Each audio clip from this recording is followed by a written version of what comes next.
Hi, ಎಲ್ಲರಿಗೂ ನಮಸ್ಕಾರ. Welcome back to my YouTube channel Rajani's kitchen.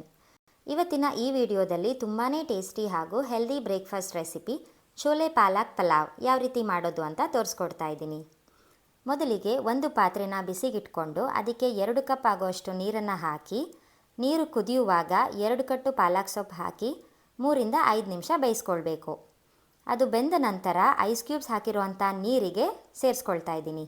ಈ ಥರ ಮಾಡೋದ್ರಿಂದ ಪಾಲಕ್ ಸೊಪ್ಪಲ್ಲಿರುವಂಥ ಹಸಿರು ಬಣ್ಣ ಹಾಗೆ ಉಳ್ಕೊಳ್ಳುತ್ತೆ. ನಂತರ ಒಂದು ಮಿಕ್ಸರ್ ಜಾರ್ಗೆ ಬೇಯಿಸಿರುವಂಥ ಪಾಲಕ್ ಸೊಪ್ಪು, 3 ಹಸಿಮೆಣಸಿನ್ಕಾಯಿ ಹಾಕಿ ಫೈನ್ ಪೇಸ್ಟ್ ಮಾಡ್ಕೊಳ್ಬೇಕು.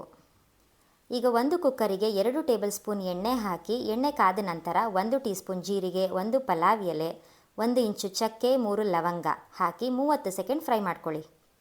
ಇದಕ್ಕೆ ಉದ್ದಕ್ಕೆ ಹೆಚ್ಚಿರುವಂಥ 1 ಈರುಳ್ಳಿ, ಶುಂಠಿ ಬೆಳ್ಳುಳ್ಳಿ ಪೇಸ್ಟ್ ಹಾಕಿ ಚೆನ್ನಾಗಿ ಫ್ರೈ ಮಾಡ್ಕೊಳ್ಳಿ.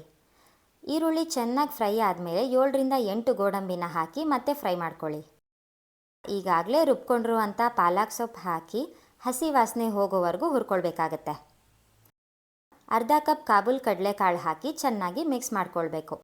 ಇಲ್ಲಿ ನಾನು ಕಾಬೂಲ್ ಕಡಲೆಕಾಳನ್ನ ರಾತ್ರಿನೇ ನೆನೆಸಿ 2 ವಿಷಿಲ್ ಕೂಗಿಸ್ಕೊಂಡಿರ್ತೀನಿ.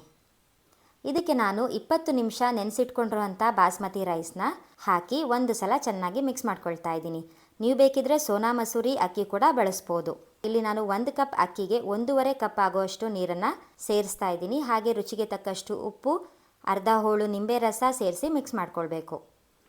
ಈಗ ನೀವು ನೋಡ್ತಾ ಇರ್ಬೋದು, ನೀರು ಕುದೀತಾ ಇದೆ. ಈಗ ಕುಕ್ಕರ್ ಲಿಡ್ನ ಕ್ಲೋಸ್ ಮಾಡಿ 2 ವಿಷಿಲ್ ಕೂಗಿಸ್ಕೊಳ್ಬೇಕು. ಈಗ ನೀವೇ ನೋಡ್ಬೋದು ಪಲಾವ್ ಎಷ್ಟು ಚೆನ್ನಾಗಿ ಬಂದಿದೆ ಅಂತ. ಈ ವಿಡಿಯೋ ಇಷ್ಟ ಆಗಿದ್ರೆ ಲೈಕ್ ಮಾಡಿ, ಶೇರ್ ಮಾಡಿ, ಹಾಗೆ ಸಬ್ಸ್ಕ್ರೈಬ್ ಮಾಡೋದು ಮರಿಬೇಡಿ.